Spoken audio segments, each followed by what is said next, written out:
as we talked already in the February session and before that, we look at this research group. We are working from two fronts. One is the theory, and the other one is the case studies. In the February session, in the February workshop, we started with the theory, and then we moved on to the case studies. And we decided that in this workshop, we're going to go the other way around, start with the case studies. And before these discussions go even further and further into the theory, I think it would be wise to stop it right now. Move to the case study. Move to the case studies. And then later on, we're going to have a more informed discussion about the theory that will help us move forward into a more substantial discussion and framework. I think what is following that discussion is that the fact that when we chose, or when you chose the case studies, we've had a diversity in mind. And we have issues of democracy, the movement from democracy to authoritarian and the other way around. And we have current cases and we have historian cases and we have COVID, which choose wherever it falls down with everything. But I think the variety will help us to have a better outlook on the definition later on and the other questions that we want to address as Amnon rightly described. So when I ask you to prepare the case studies, I ask you to prepare within 15 minutes, including Q&A. I'm going to try to be strict on that.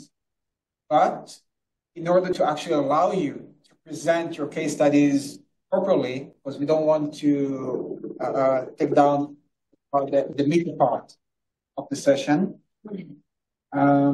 whatever we don't make it until lunch, we're going to continue after lunch, and we're going to somehow resolve the timing issue throughout the day until everything works out. One of the benefits is that we have the entire day and tomorrow and tonight. On a fire in our disposal. So the first presentation is going to be by Shiran via Zoom. Okay, so I'm going to talk about the historical test case of the Yugoslav wars, which I found very interesting to our research group. I hope so. Okay, so as you can see in the map, prior to the collapse of the former Yugoslavia in 1991, the region comprised 6 republics, namely Croatia, Serbia, Bosnia-Herzegovina, Montenegro, Macedonia, and Slovenia. Historically, over the centuries, this region, strategically located at the southern crossroads of Europe and Asia, had been invaded and conquered by a variety of entities such as the Roman Empire, the Austro-Hungarians, the Ottoman Turks, to name just a few. Therefore, although the people of these various regions which formed Yugoslavia shared common physical features known as Slavic and a common language, the Serbo-Croatian, their religious differences and divergent historical experiences generated entirely distinct ethnic identities. Although the region was traditionally characterized by continuous of ethnic struggles, its Nazi occupation during World War II, which resulted in mass executions of ethnic population, intensified these deep tensions. This was particularly evident when a genocidal Croat organization named Ustaše was responsible for the extermination of approximately 1 million Serbs in Croatia during the war, and nationalist Serbs in turn sought revenge by executing Croats and Muslims in their region. So Yugoslavia between 2 leaders. After World War II, the strict influence of the communist administration of Tito, whose origins were Croat-Slovenian, overcame these ethnic struggles and managed to keep the 6th Republic united until Tito's death in 1980.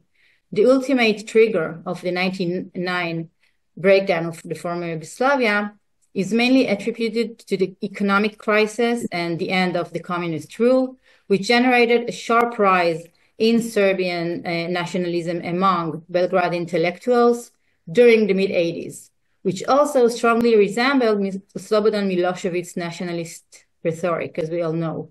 While Milosevic, the president of Serbia since 1989, aspired to create a more centralized Yugoslavia under Serbian dominance, the leader of Croatia, Franjo Tudjman, and Slovenia, Milan Kucan, decided to declare their independence from Yugoslavia on June 1991.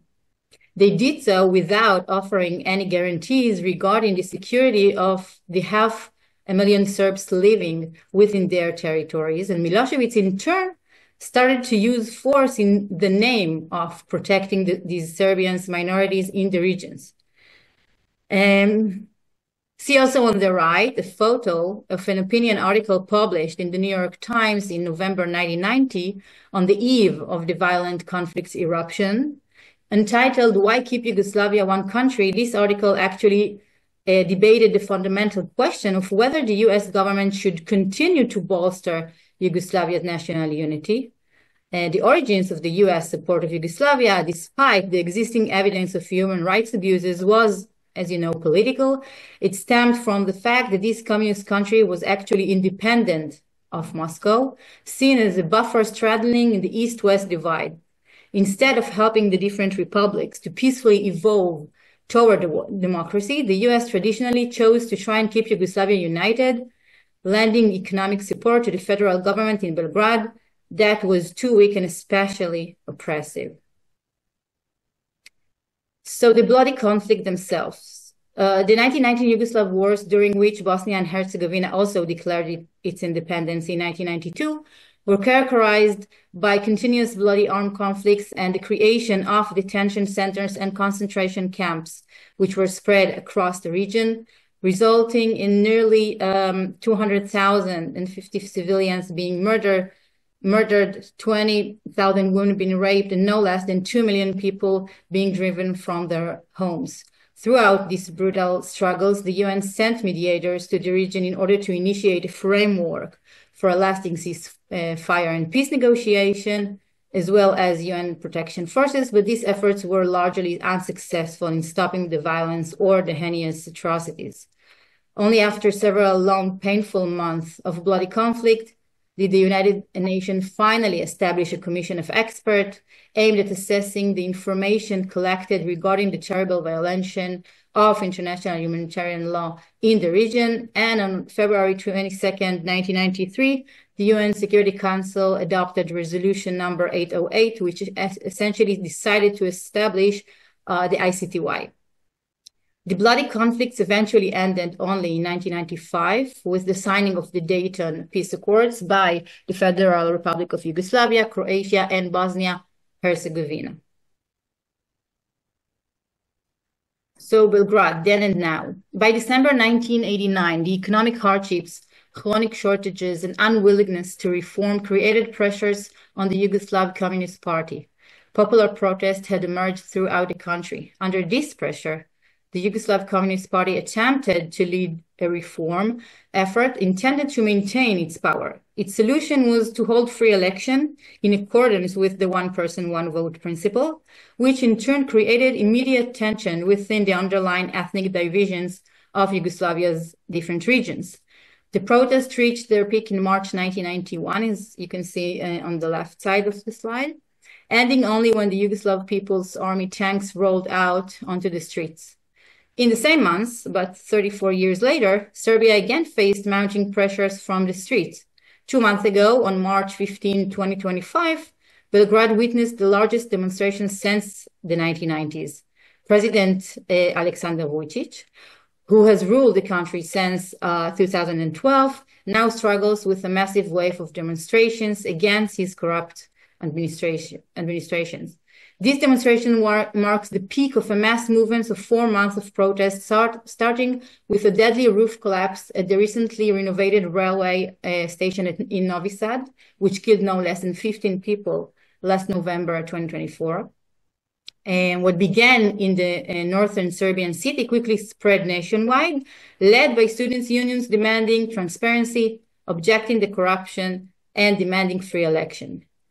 The interesting thing is that the way Vučić deals with this wave of demonstrations is particularly new. While there have not been any tanks on the streets, the Vučić administration's response has been characterized by the dissemination of fake news on social media that students were attacking the police, the dismissal of his prime minister, Milos Vucevic, and mainly the stirring up of tension, dividing the population and provoking clashes.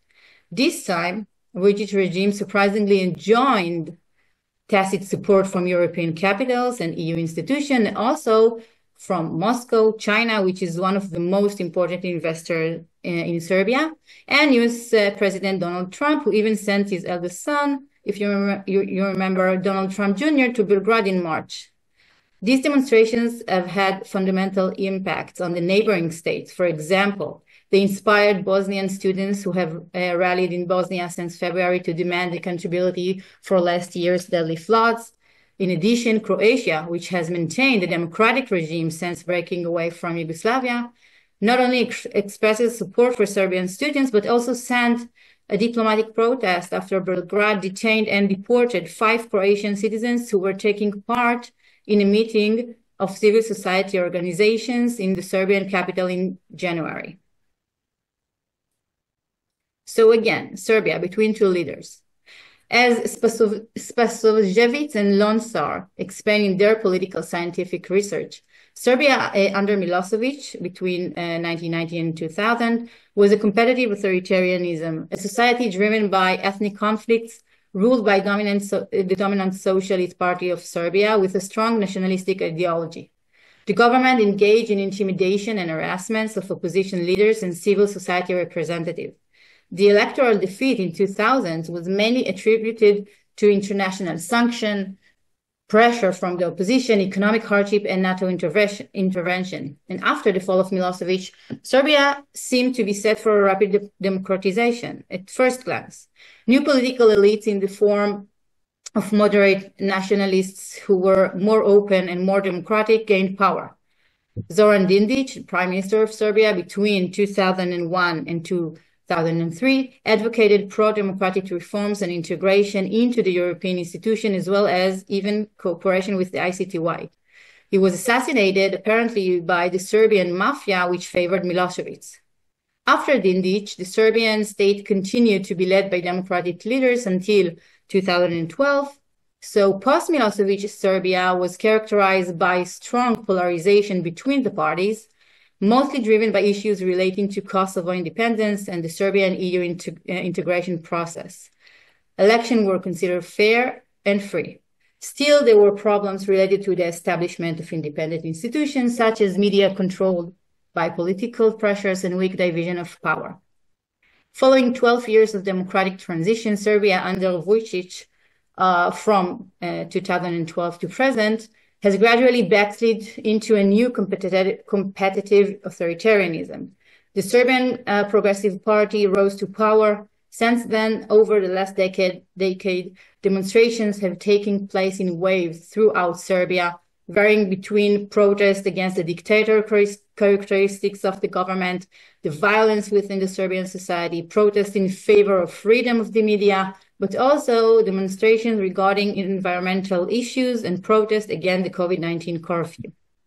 These different protests reached their peak in March 2025, and throughout his tenure, Vucic has shown strong tendencies toward a centralization of power and personalization of politics, limitation of institutional capacities, and the deployment of loyal personnel. Since 2019, Serbia has been classified as a hybrid regime and electoral autocracy. On the other hand, the impact of the 1990s civil war has never stopped echoing in Serbia. That is because the main actors of the current regime were also part of the government during all authoritarian regime who learned directly from Milosevic's mistakes. Economic dependence on the EU serves as another impetus for the development of more careful and reaction to protest. The administration managed to exert control over the media by using soft pressure and succeeded in reducing civil society institutions to a merely procedural and marginalized role. These mechanisms are significantly different from those used by Milosevic, as they are less coercive, more informal, and well-hidden, and more dangerous. In other words, these are subtle, sophisticated strategies of not infringing international legitimacy and maintaining linkages to the West. That is why the regime avoids state-sanctioned violence and instead using informal groups such as hooligans and mafia in cases where the deployment of the police would generate negative publicity. The claim that violent veterans of the 90s of Yugoslav wars took part in the contending with protesters these days is most interesting. Secondly, the regime adopts the stance of tolerating the protests and even ignore them. Thirdly, the administration makes vague and contradictory claims about diverse but unspecific and non-transparent enemies behind the protests. And actually, the only time Vučić has sent the police to violently deal with the protesters was during the demonstrations against the COVID-19 curfew in 2020. So, in Yugoslavia's case, it is clear how a socioeconomic crisis among the mixed ethnic population, which merged to form the republics, triggered the bloody civil wars, which in turn evolved into regime instability. These intertwined phenomena have characterized the Balkans from the 90s to this very day. Serbia is a great test case since, on the one hand, it demonstrates how these multiple complex sources only partly succeeded in bringing about a regime change, that is, a transition to a democratic administration which only prevailed for a decade or so. However, on the other hand, one cannot ignore the fact that these multiple factors have created a continuous civil culture of demonstrations and protest. And indeed, as Orly Friedman showed in her political scientific research, a cultural memory, as she called it, of protest has accompanied the ongoing history of demonstrations in the country. The 1990 protests created memories of a decade in which civility was totally destroyed. However, activism in civic political life has flourished. An entire generation of activists spent a decade learning to engage in civil resistance, united under the banner Belgrade is the world. You can see it in the picture on top of the slide. They basically redefined nationalism.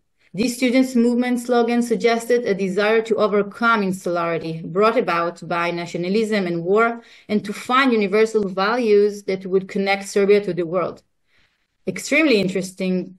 This very slogan, as you can see in the bottom of the slide, also accompanied the protest which occurred about 30 years later when the new generation of students felt similarly and that the corrupt administration failed to nurture a normally functioning moral state, leaving no future without them. And they add the word again in the slogan, Belgrade is the world again.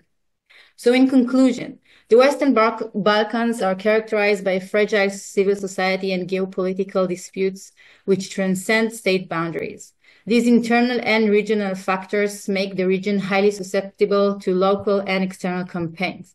So the cascading elements can be seen and further analyzed in a few circles of influence. If we look at the internal perspective or inner context, so on the one hand, how multiple sources and factors such as social tensions and economic crisis following the collapse of communism led to the violent conflict in authoritarian Yugoslavia, which reshaped the Serbian regime toward an unstable democratic administration, which has in turn gradually backslid to a competitive authoritarian regime.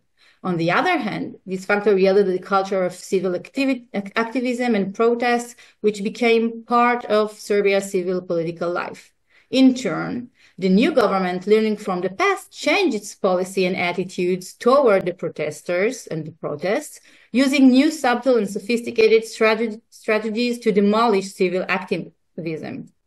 And if we look at the external perspective, how protests in Serbia have inspired other populations in the Balkans to also rebel against different Balkan administrations, for example, in Northern Macedonia in 2022 over political issues, as well as over a fatal nightclub fire. And in Bosnia-Herzegovina this year, after the deadly floods, they demanded government action and accountability. And on the other hand, how the government's efforts to demolish these protests in Serbia creates once again external tension throughout the Balkans region, for instance, between Serbia and democratic Croatia. And another point, which can be called between Kiev and Belgrade or between Putin and the EU, so is the place of Serbia as a significant player in Europe in the conflict between Russia and Ukraine.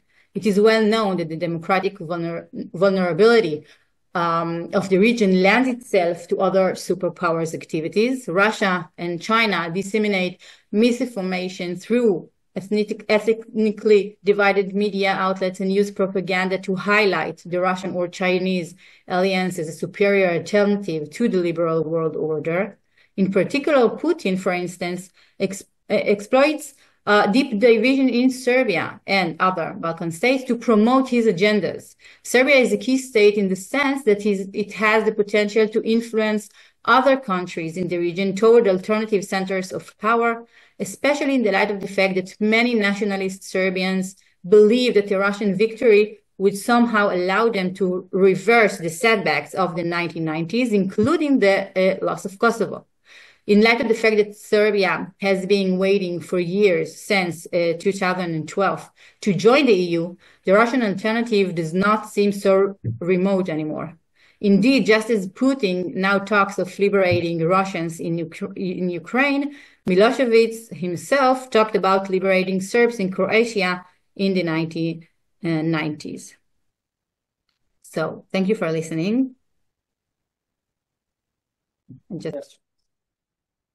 Okay, thank you, Shiran, for this presentation. Very interesting. I have one major suggestion, and it's, you mentioned Kosovo at the very end, but I think that you should include it in your analysis from the very beginning. I think that the understanding, it's very difficult to understand what happened in Yugoslavia if you exclude the late 90s and what happened in Kosovo back then, because it very much plays into the Serbian narrative these days, when the Serbs feel that they've been scapegoated for the entire conflict and that their grievances and the atrocities committed to them have not been properly accounted for. That's why we have a new tribunal for Kosovo right now, because it wasn't part of the ICTY jurisdiction. It's a question of identity. It's a question of identity, and to what extent the harm committed to the Serbs is used these days by the national forces and the narrative.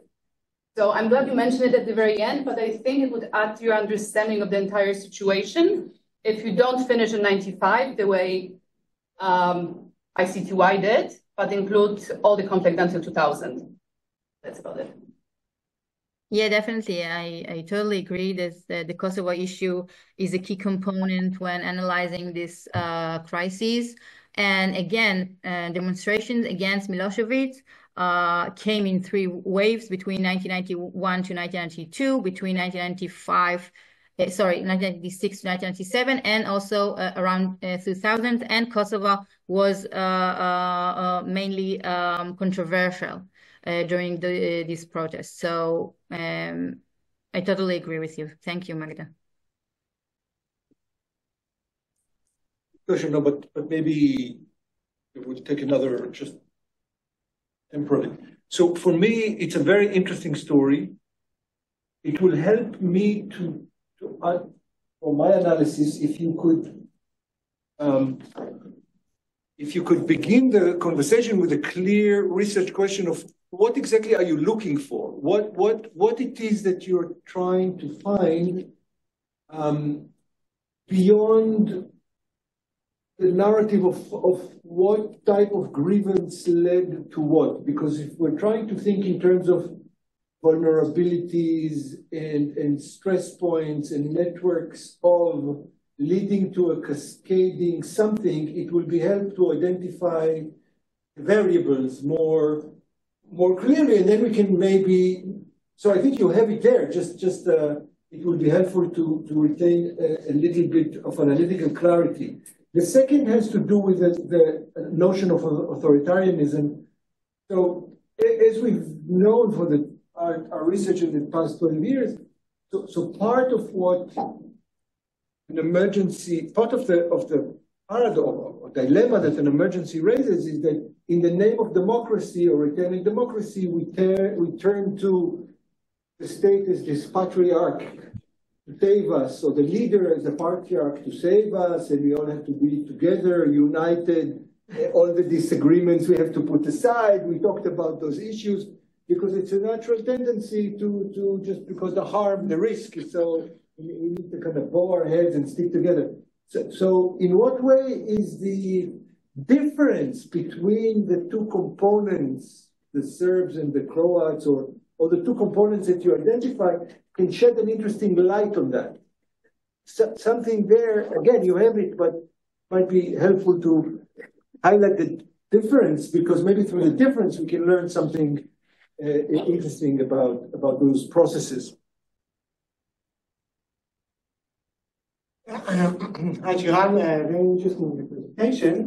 I thought of something that's, from Magda's point, I thought of something which makes this, the whole Yugoslavian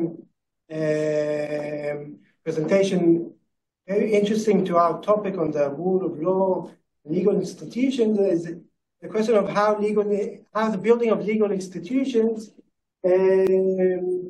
impact the whole situation. And what I find interesting is that in the Yugoslavian case, legal institutions such as ICTY, and somehow even, as you said, they didn't account to the Serbs, like they even tried to solve one problem but created another problem. So the legal institution tried to make some order, just created a bigger mess. So I think that's an input which is also can allow us to reflect on the rule of law in such situation and how we want to implement legal institutions in a good way. Thank you. Did I answer? Okay. We don't have time, so why don't we let's collect a short one. Thank you for a fascinating presentation. Just want to reflect on something that I'm struggling with myself. You drew a timeline that stretches for more than 3 decades. And my question, which I myself even more. It started actually during World War II. Okay. When we're dealing with cascading crises or emergencies, I think we need to address questions of how to set the boundaries on timelines, on cause and result, relationships. Is it about, at the end of the day, about a narrative, about historiography? For example, I think I can articulate a very convincing narrative that will draw a line from Israel's current crisis to the Holocaust. For example, and I can convince you all. So how do we, at the end of the day, we need to look at a particular overlap or cascading crisis, and it's very hard when you consider your presentation is an excellent example. 3 decades of timeline with very convincing cause and result relationship, and I think we'll all need to think about that. But I think related to your point, there is something in the background that might be interesting for further examination. It seems that the best period of the whole timeline was Yugoslavia. Yeah. And there is this theory that under dictatorship. And it's like dictatorship. It seems, people say, under the Ottoman Empire, things were much better in our area. Okay, and there is an interesting question whether a big and kind of inclusive unit of government is connected to whether there are crises, how many crises, multiple crises, etc., etc.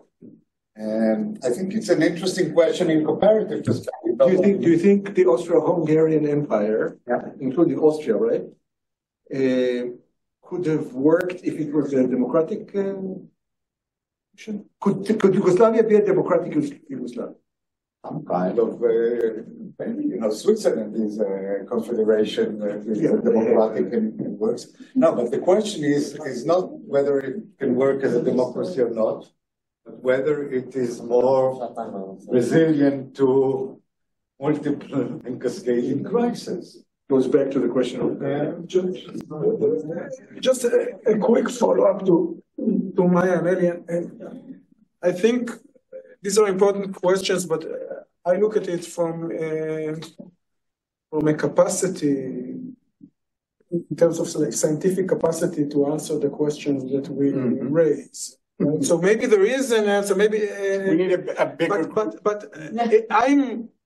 At least I can't do it, right? I don't know about the other members of the group, but it seems to me that to ask the question whether empire is better than states, or to what extent can we think about the democratic backsliding in Serbia now and its relation to the conflict, these are extremely challenging empirical questions. And I think that when we think about the case studies, we need to think about it should be an important question about what to answer. So at least from my perspective, I think that, if we focus on crises that happen at least in the temporal sense, that it's easier to demonstrate the connection between the various types, it will be easier for us, even if theoretically we can look at this type as falling into our. I question to what extent we can do it, right? So we need to seriously, I think, question our ability to give at least strong conclusions about what happens in Serbia. So one of the advantages of that is that we can identify what are the struggles that we're going to have with identifying the problems with Yugoslavia and use that case study in order to find our limits. I think that maybe a good way to think about it is to have at least a comparative challenge to our assumptions. So if we are in an era of populism and democratic crises in several places in Europe, to what extent can we say that the challenge now in Serbia is really different than what happens in Hungary, in Poland, in Israel, in the Trump administration? To what extent can we really draw from what happened there? And therefore, I think that we need to be more cautious. Let's elevate the discussion to find the variables again, because then the variables become more salient. Even before the variables, we have a definitional challenge. And I think what we can learn from what Shiran presented is that we know that in terms of temporality, cascading events and extreme conditions are longer than the classical emergency.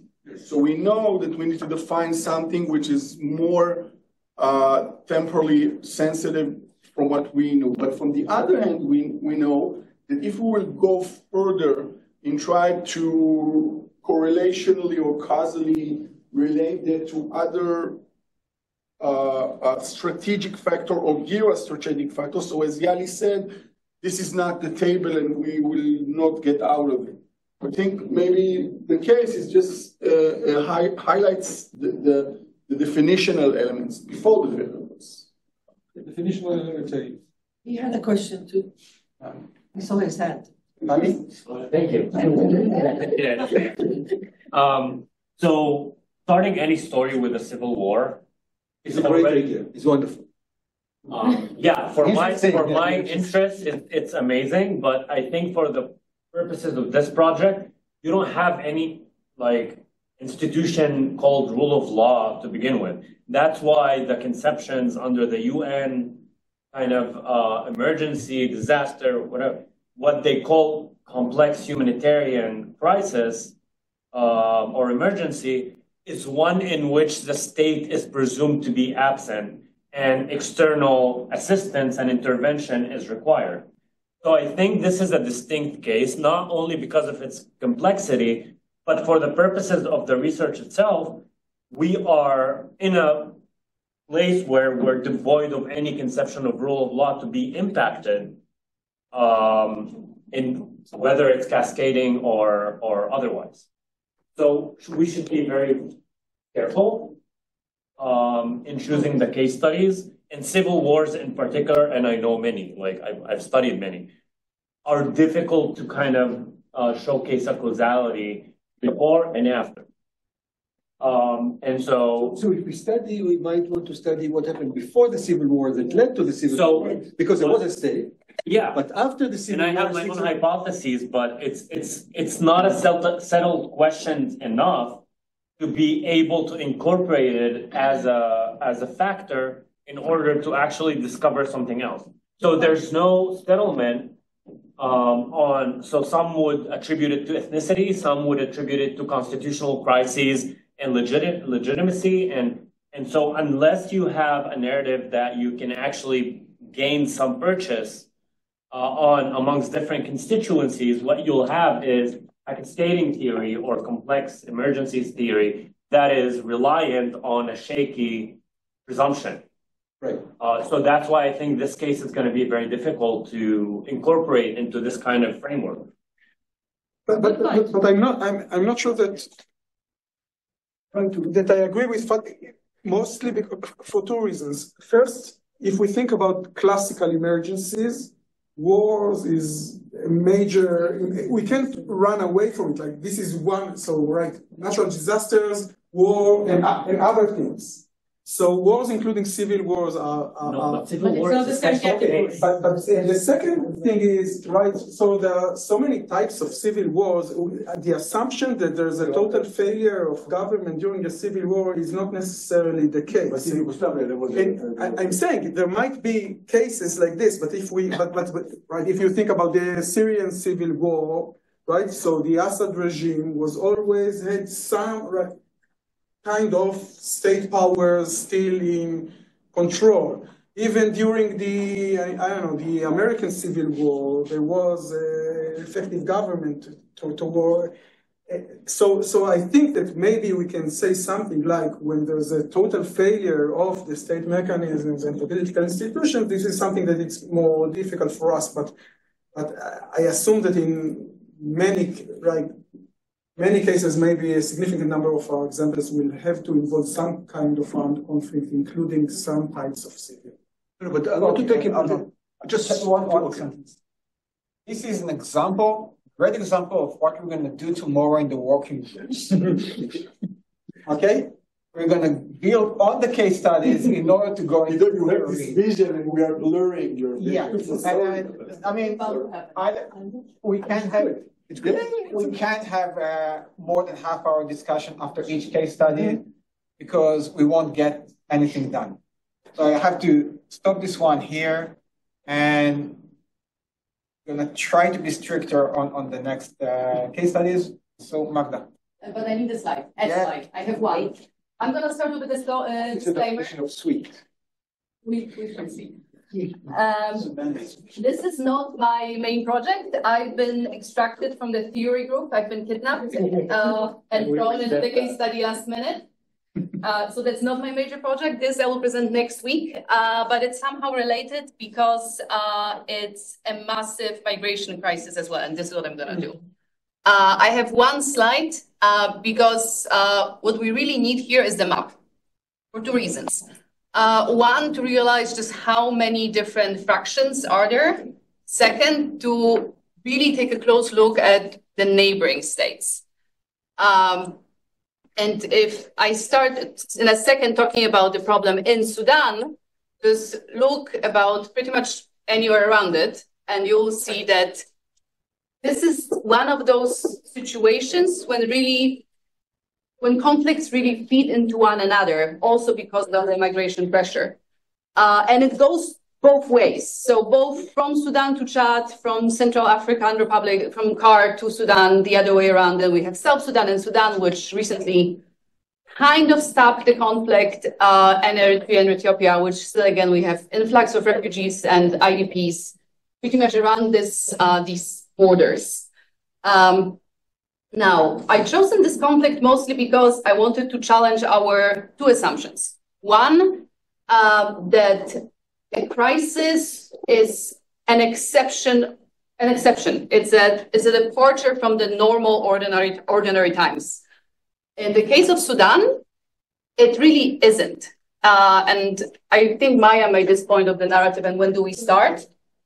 I was struggling with this one because when you look at the modern history of Sudan, it really is pre-crisis, crisis, post-crisis. It's a sinusoidal line, which starts pretty much from gaining independence. Sudan has been through 6 coups d'etat.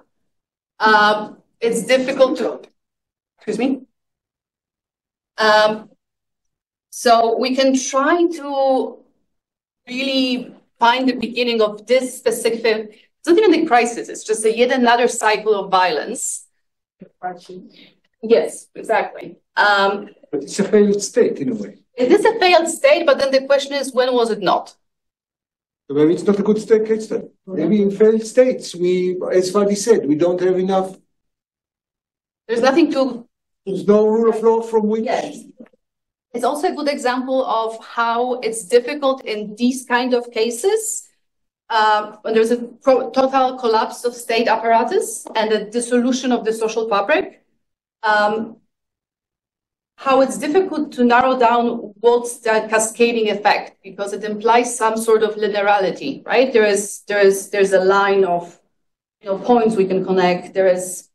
So there was no, under your analysis, there was no state ever where Sudan functioned even for 4 years. There were times like this, okay. But what does it mean in the case of a current country that large? You have to realize that Sudan is 1/4, like 1/4 territory-wise of the United States. When you have a functioning state apparatus in Khartoum and 2 more regions, does it mean that this is not a failed state anymore? Other areas are failed then. Exactly. So the answer is no. So it was never. So it will be a different case. Once we establish whatever, even if we're less megalomaniac than once we establish something, then we can look into cases that are non-democratic states to begin with, and are failed states, and or we can use it as a counter example of whatever it is that we don't want. I think that Sudan is one of those cases which challenges many of our assumptions. First, the state of crisis being an exception from the ordinary times. 2, about the temporal limitation. 3, about what feeds into what. I think at this point, when we have massive food shortage, UN classified Sudan as the #1 humanitarian crisis ever recorded. More than 30 million people are in need of basic necessities. There is another layer with the waterborne diseases spreading across the country, which in many places would be just a crisis of its own. Here is just, one more line in the story. Then we have then there are external factors, which are different forces intervening and feeding into different sides. The parties, the warring parties. And on top of everything else, this conflict got really, really bad in 2023. But it hit the news only a few months ago. Why? Because there is an extra layer of a crisis, which is a funding crisis in international aid, right? So, which is also a crisis somehow of its own, of the humanitarian agencies and institutions being completely deprived from funding and not being able to either function on the ground or even keep their basic stuff. So there's no discussion that it makes the situation worse. But at this point, and I think it was a very nicely asked question by Ido in one of the emails which he told us to identify cascading chain of production. In Sudan, I have no idea. Because at this point, this is a conflict about political affiliation, it's tribal, it's religious, but it's also about access to basic food supply. The market also failed. Yes. On top of which we have, as I said, the health crisis. I struggle to come up with a theory which would conceptualize the different levels and sub-crises in this one into an overarching one, other than it's really, really bad. And it's been bad for a while. When was it better? When was it better? The dictatorship of. I think that there have been a few years at the beginning of the every coup, which was the kind of a window of hope, yes. But then it spiraled down into the same circles pretty much every time. It was never a democracy, right? It was always an authoritarian regime. So it might not be. I think that a risky argument could be made that when it comes from that how people's lives have been, it might have been better before the independence. The colonialism. Yeah. So that's what I meant by short and sweet. Sweet, really interesting. Really interesting. I just wonder, one thing, another possibility is what is the what? Any of you read that? What is the what? What is the what? It's an autobiography by one of the lost boys of Sudan. It's written by David Eggers. He facilitated the autobiography. What's the title again? It's written by David Eggers, Eggers, I think. It's called What is the What? And it's basically an autobiography of someone who had to leave Sudan at age 7. It's this long. They're called the Lost Boys. Some people still miss the British here, right? Yeah, so, right, you know, yeah. so it's true, you know, they have the tendency to power again the bigger father of. No, but I think that this is an interesting example exactly for that reason, that you can look not on the cascading and multiple extreme conditions, but on the periods that it was better and try to explain why it was better in those periods. And maybe, you know, the conclusion would be that authoritarianism has also advantages. But this is the alternative. You know, I think from an empirical and theoretical perspective, it's a very interesting question. Whether authoritarian regime can deal better with crisis, let's say natural crisis, or your intuition is that yes, they can do because they don't have to ask everyone They don't have to deliver it. incentives. But on the other hand, it might be exactly the opposite because people, you know, are not committed to anything and they're not. The authoritarian regime gets strong because they happen not to have the best and brightest.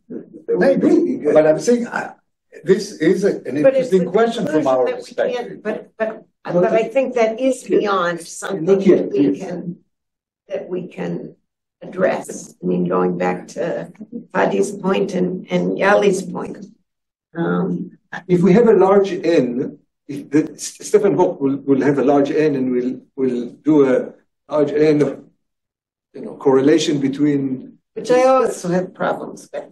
But that's not, we're not there yet. We're not Junk science. Yeah. No, but There are all kinds of research that deals with the relationship between regime type and the probability of violence. So there's a guy named Asif Reichman that had an ERC from the EU because the EU wanted to know after the 2005 terror attacks, what are the differences between EU countries. So, for example, we have a good reason to think that that relatively defected democracy in crisis could be something that will erupt more violence than a stable democracy, which is obvious, and an authoritarian regime. But once again, I'm not sure that we are interested in that. And eventually, I think we should confine ourselves to, because in the theory session, we will see that we are interested in, as Fadi said, the implication for the rule of law, what is different between classical constitutional theory of emergency and maybe polycentric theory of emergency. And for that reason, I think we should confine ourselves. I was just thinking about what you said about maybe it was better before independence. It's a big question mark there. I know. But I want to take that not to colonialism, but to tribalism. Yeah. What I'm saying is, before independence, yes, colonialism is there. We look at it from ruling, like the overall ruling forces. But if we go deeper and ask ourselves, how is life really coordinated and managed, then the tribal affiliation and the tribal institutions are still intact, I would assume, at least partly. And then I would assume that maybe that's a component that is worth looking at, and then looking at it from a historical perspective. Sorry for complicating things now. Assuming that it was better then, and the question is, can we see consistency in how certain tribal groups deal with the ongoing crisis afterwards? In other words, do we see differences between subgroups in this big crisis? Do we see differences? And if we find differences, it can teach us something about. Sorry for going back to this cultural practice. But I think this is better in the eyes of who? And for the people who belong to that group. I'm saying maybe there are some, maybe within this big crisis, we can learn something about how in an ongoing crisis, which is something that also interests me a lot. I mean, how do we deal with crisis when it's an ongoing crisis? In this ongoing crisis, maybe we can find the differences in the coping mechanisms and groups. Again, I don't want to take more time of but we're lunch. It's our lunch, but because I have an answer. I think that analytically here, we have to define what is better. Right. And to whom? No, in the Sudanese case, it's very easy. Starvation. Right, basic. Yes, rates are very easy. It depends on the alternative. It depends always vis-a-vis what is the alternative, because the alternative will always be worse or better. It depends on. In Sudan, it's the same. Alternative is just another coup and another. Yeah, but I think that Sudan, just going back to your question, is one of those cases when you can make a claim that it's the idea of statehood imposed on a tribal area that actually is a source of many of the underlying problems, right? It's the power struggle. I think it's better for the Jews not to have Israel. Oh, you're taking us to do that before lunch. That's a question of what is better. What is the alternative? No, but you're talking about a continent that had very strong tribal. The Jews never had a state for 2,000 years. No, I'm not.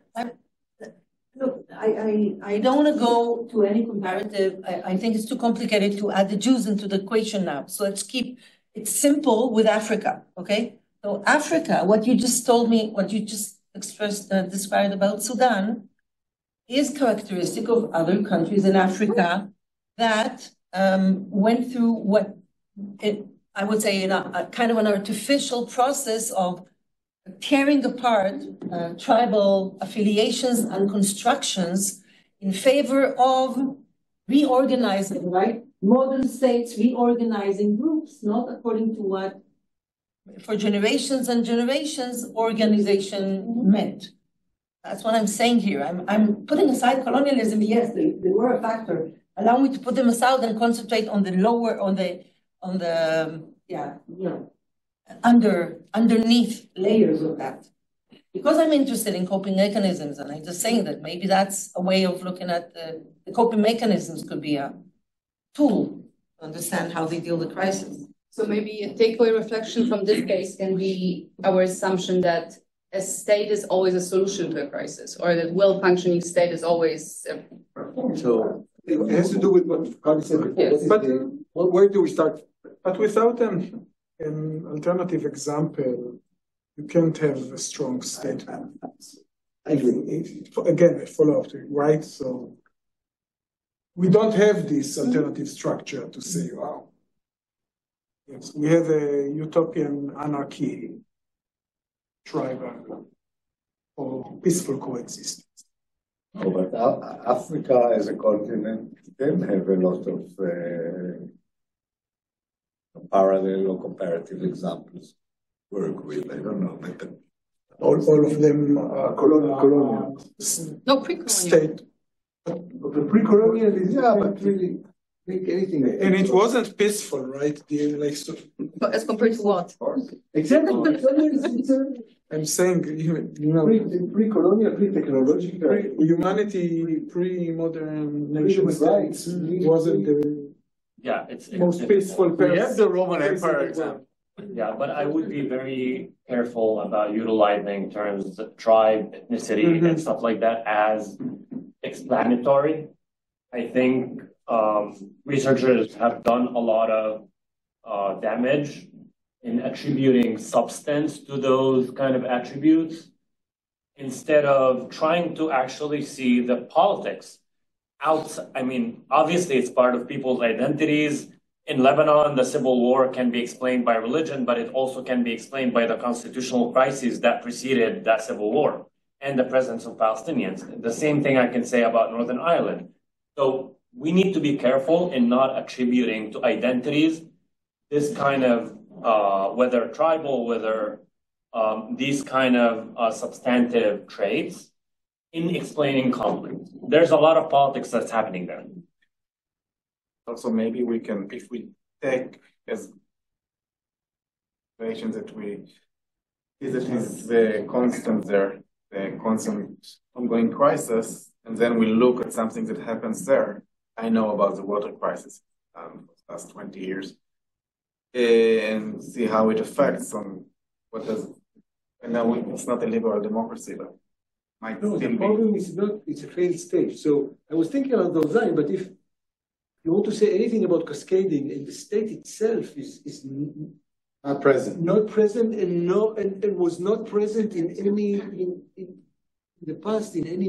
And once again, you don't want to just say something about cascading events because this is policy. You want to say something about the rule of law, exactly in extreme condition, and then you need to have some examples. The rule is functioning. Or then, if you look at the central parts, and I'm not sure if it's correct, if it's a fully failed states. Maybe if you only look at the functioning part of Sudan during the dictatorship of Jafar Numeri, you can say. Then he died, and the whole thing failed. You know, he just died. Jafar Numeri died. Give you any kind of insights? That's the problem. Because people die, you know. Okay. So that was. Tito died. Tito died. Tito died. People die in state sport. That was the second case study we've had time for. I don't think we have time for another one before lunch.